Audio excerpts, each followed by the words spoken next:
Yun mga katropa, bali bumili ako ng paa ng manok sa palengke. Yan. Sa halagang 100 piso, huhugasan na natin to mga katropa hanggat sa luminaw ang tubig. Yan.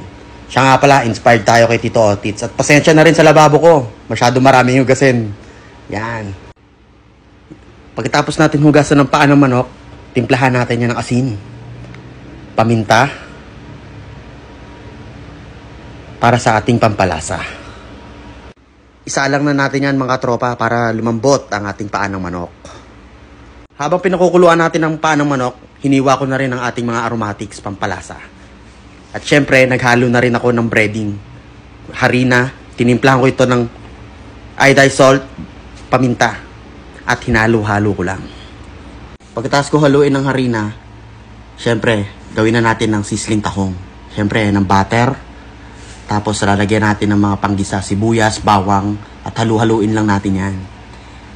Sabay, isusunod ko na rin pala dito ang sili para pasok na pasok ang lasa niyan. Ayan.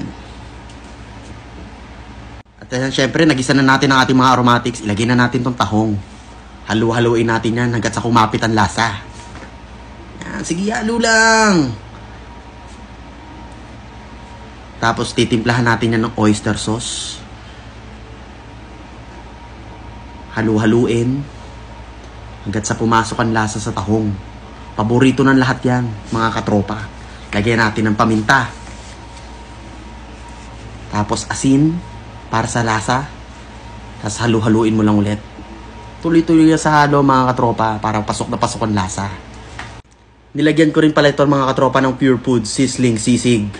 Pure Foods, baka naman. Yan, lagay natin yan. Para mas marami, mas masarap. Halu-haluin natin. Tuloy-tuloy lang sa halo mga katropa. Para mabisa. At yan, binasagan ko na pala ng itlog.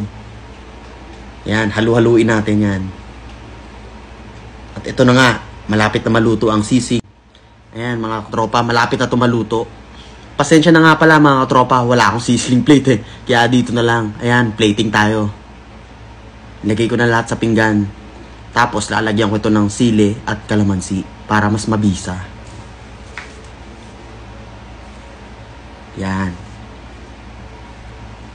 Para balanse. At dahil tapos na nga tayo sa sisiling tahong, tirahin na natin tong fried chicken feet. Ayan, nagpainit na ako ng mantika mga katropa. Binuhos ko na lahat. Parang pagmamahal ko sa kanya. Tapos, ayan, yung harina, hinalo-halo ko lang para lumapot. Tapos ito ang chicken feet. Yan. Tuloy-tuloy lang sa halo hanggang sa mag-melt.